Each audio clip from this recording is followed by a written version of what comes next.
Hi, this is Scott Garibay, and today we are going to talk about Dungeons and Dragons, and we're going to talk about Crown and Skull rule system in comparison to Dungeons and Dragons. So I've been running Crown and Skull, Runehammer games, really kind of distillation of Index Card RPG, which is really a distillation of Dungeons and Dragons.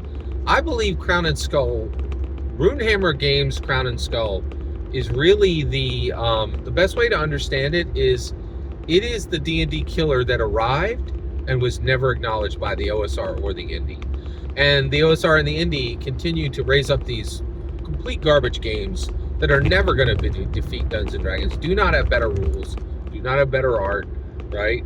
That are never going to win, but it's really fascinating. And so I really think that Crown and Skull is the D&D killer that just never got acknowledged, right?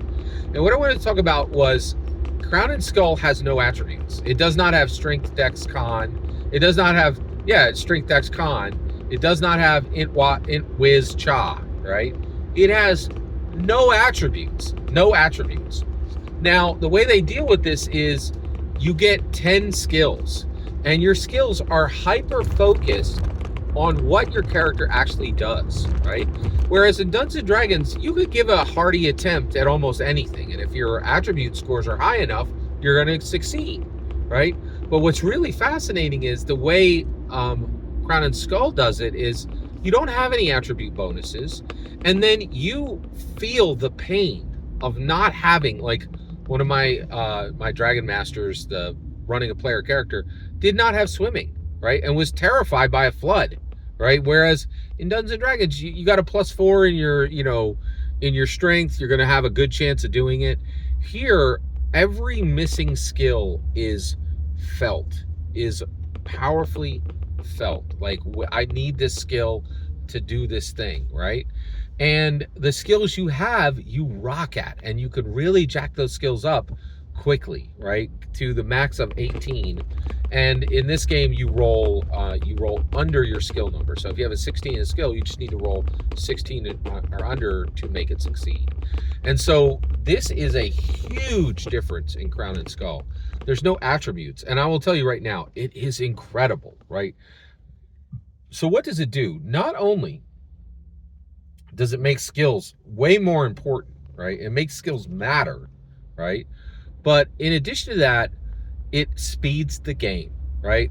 Dungeons & Dragons pretends to have a rules light system. It really doesn't. It's very, like, heavy, right? So every time you do a check, like, oh, I'm going to do, an acrobatics check, right? So, oh, that's going to go off my dexterity. I have a +3 there. Am I proficient? Yes, right? So I get to use my proficiency bonus. I roll a 14, I add my +2 dex, and I add my +3 proficiency bonus, and I have a 19, right?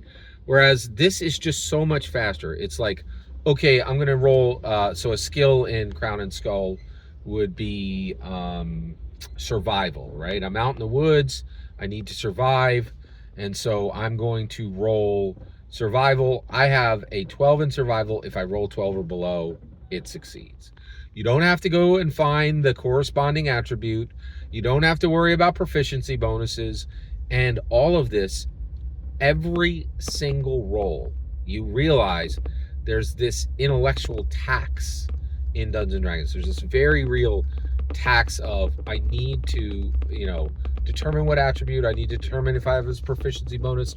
Then I have to make the roll, and then I have to do a bunch of math, and then I have to see if I succeeded. Whereas here, your survival is 14, you make the roll. Did you get under it? You did. Great. If you got a 1, you got a crit. Done. Right? It's just, and I cannot express to you how all these choices that were made in Crown and Skull to make the game run faster really do succeed. And Crown and Skull runs dramatically faster than Dungeons and Dragons. And when you are running an actual rules light system that actually runs fast, you could tell a ton of story in every session, right? It just moves extremely quickly. So this is one of my favorite things about Crown and Skull, is this fantastic lack of attributes. attributes. And once you see it, you realize you don't need those attributes.